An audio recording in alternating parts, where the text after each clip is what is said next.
Hola viajeros, yo soy Adriana y bienvenidos a un episodio más de Instantes Olímpicos.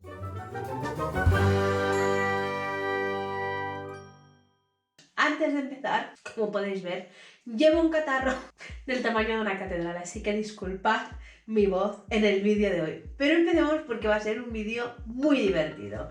El mes pasado, con una mezcla de admiración y nostalgia, nos despedimos de los Juegos Olímpicos y también de los Paralímpicos de París 2024.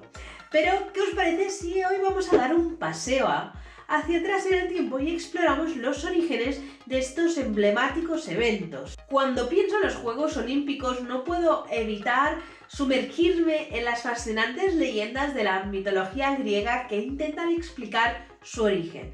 Pero si nos ceñimos a la historia, los primeros juegos realmente empezaron en el año 776 a.C. Imaginadlo, un evento lleno de emoción y de atletismo en el estadio Olimpia, donde Corebo de Élide se convirtió en el primer campeón al ganar la única prueba de aquella época, que era obviamente la carrera del estadio. Esto ocurrió bajo el reinado de Ífito de Élide, quien se cree que fue el gran renovador de los Juegos. Siempre había pensado que la Olimpiada era el nombre del evento en sí, pero me equivocaba. He descubierto que los Juegos Olímpicos, igual que ahora, se celebraban cada 4 años y el periodo entre estos dos juegos se denominaba Olimpiada. Durante el tiempo de la competición se instauraba la Ekecheiria.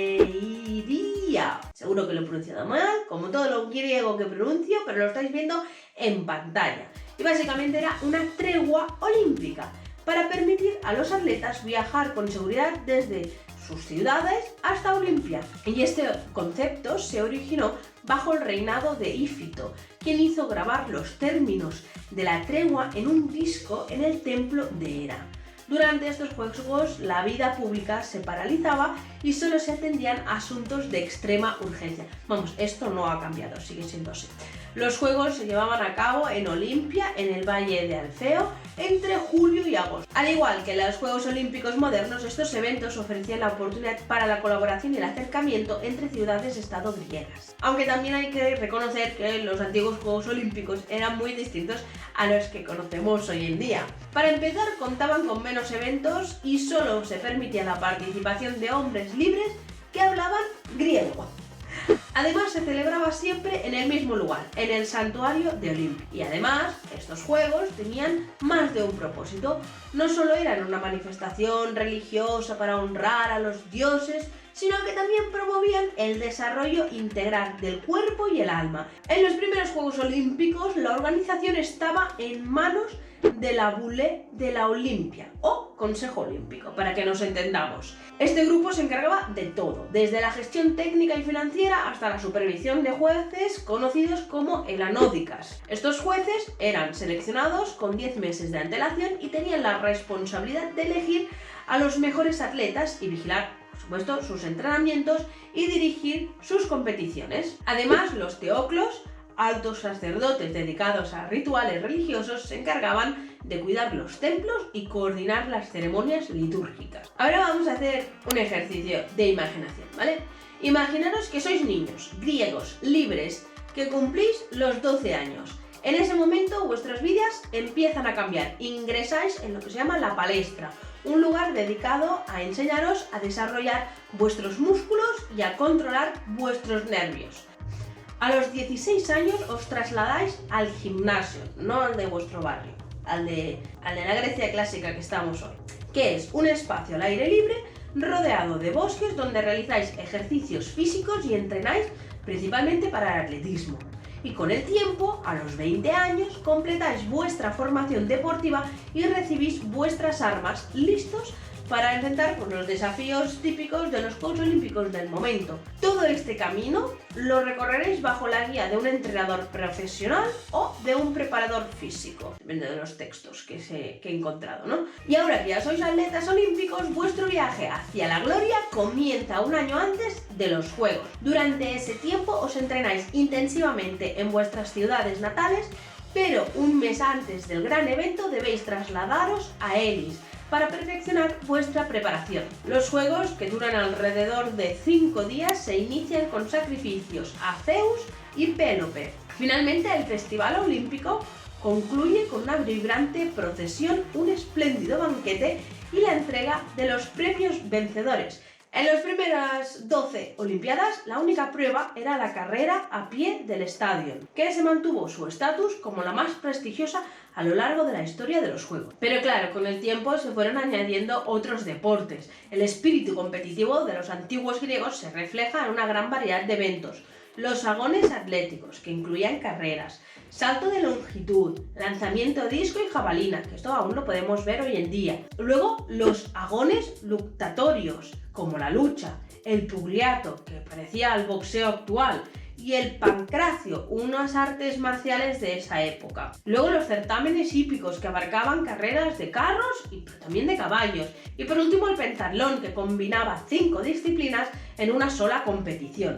Las mujeres, como hemos dicho, no podían participar ni siquiera presenciar las competiciones. Sin embargo, había una excepción: la sacerdotisa de Deméter. Así que después de someterse al riguroso entrenamiento en Elis, los atletas juraban respetar todas las normas establecidas y en sus primeras ediciones competían con taparrabos, pero a partir del siglo V a.C. la tradición cambió y empezaron a competir desnudos. Este cambio no solo ayudaba a prevenir la participación encubierta de mujeres, sino que también reflejaba el espíritu competitivo de la época. La corrupción y la violencia también eran castigadas severamente, aunque yo he encontrado en algunos sitios que, aunque las mujeres no tenían permitido participar, sí que se registraron algunas victorias femeninas en la carrera de carros, ya que los premios se otorgaban al propietario del equipo y no al conductor. Me explico, ¿verdad? Con el tiempo, la participación en los Juegos Olímpicos se expandió desde las polis de la Grecia continental a las distintas colonias griegas que tenían por el Mediterráneo, transformando la Olimpia en un bullicioso centro tanto deportivo como comercial, obviamente, con una gran feria que aprovechaba la afluencia de gente. Las ciudades que no se ajustaban a esta norma quedaban excluidas de los Juegos, y las que rompían la tregua sagrada enfrentaban severas multas y la expulsión de sus representantes. O sea, no era una cosa para tomársela a broma. Al final de cada prueba en los Juegos Olímpicos, los ganadores eran recibidos con entusiasmo por el público, que les lanzaban flores en señal de celebración. Como premio recibían una corona de olivo, que también es una práctica que se retomó en los Juegos Olímpicos de Atenas de 2004.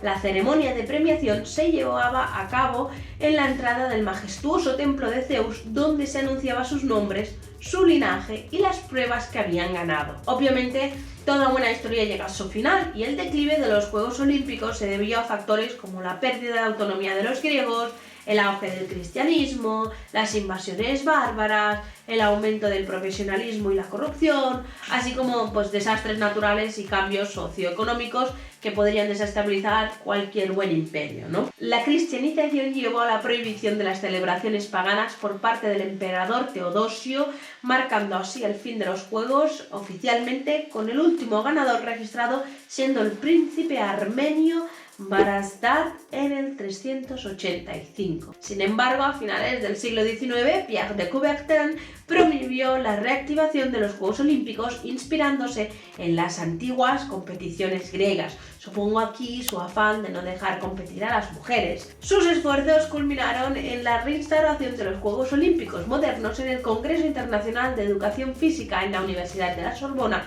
el 26 de junio de 1894. Posteriormente, la reactivación de los Juegos Olímpicos en Atenas en 1896, 2 años más tarde. Y ya sabéis, yo os voy a dejar toda la información práctica en el blog de Instantes del Tiempo. Os espero también en todas mis redes sociales para no perderos el próximo episodio de Instantes Olímpicos, que vamos a salir de casa. Y además aquí abajo tenéis un botón rojo precioso al que os podéis suscribir y uniros a esta comunidad. Y ya sabéis, viajeros y olímpicos, si os ha gustado este vídeo, manita arriba, suscribiros y compartir. Nos vemos en una próxima aventura. ¡Adiós!